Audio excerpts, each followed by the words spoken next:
Yeah, the ease of access is really good. Andrew Parlier shows me around UCSD's newest housing development for grad students, just across the I-5 freeway from the main campus. The PhD candidate in applied ocean science has lived here since 2019. It's really easy to get to campus and to get to food and things like that as well. And with the new trolley line opening, which has been wonderful, the blue line's been amazing to be able to get downtown. Student housing is in high demand, and the wait list keeps getting longer. And off-campus housing isn't any easier. Parlier says more students are being forced into longer and longer commutes to find housing they can afford. That's why he wants the city planning department to zone for as much high-density housing in University City as possible. We need to find ways to be friendly with the climate and to reduce our emissions at the same time. High-density housing, public transit, alternative transit modes achieve that. Parlier is the lone student representative on the University Community Planning Group, a volunteer body where the planning department does most of its outreach.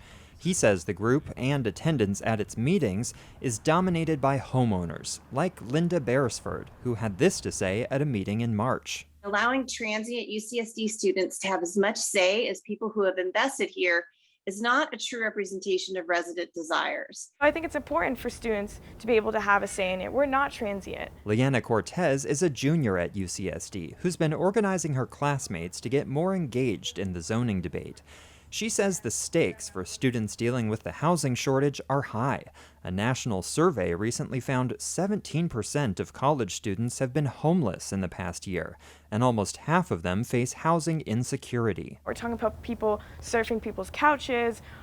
They might secure housing for 3 months, but where are they going to go after that? These are problems that students have to face while having all their studies and all their extracurriculars, and they shouldn't have to do that. Cortez says it's hard work trying to get students more involved in the planning process, and there are structural barriers to participation.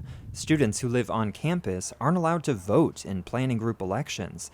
And she says she's never seen the planning group do anything on campus. There's just not enough outreach to begin with for people to even know that they can get engaged. And when people are interested and they want to join these spaces, they are faced with that negativity. Students have a critical viewpoint and a role to play in the process. Andy Weiss sits on the University Community Planning Group and runs the meetings focused on how much new housing should be allowed. He says he does his best to promote civility and active listening in meetings, and he says the folks who don't want students around will have to get used to them. Many students stick around after graduation, and even when they don't, people like them will be here. We know that, and more of them will be here, and their views represent, what we can imagine to be the concerns of their peers to come. Still, Weiss doesn't always agree with students. For example, he opposed a proposal to allow medium-density townhomes in parts of South University City, where the current zoning allows only low-density detached homes. He fears that will displace existing residents. To the extent that proposal looked like a displacement proposal, I think it was ill-considered. Cortez says South University City is a wealthy area, and homeowners there are not at risk of displacement. It's not like we're tearing people's houses down, right? We're just trying to make sure that there's enough space for everyone to live here. The city expects to have a draft of the new University City Community Plan sometime next year. Andrew Bowen, KPBS News.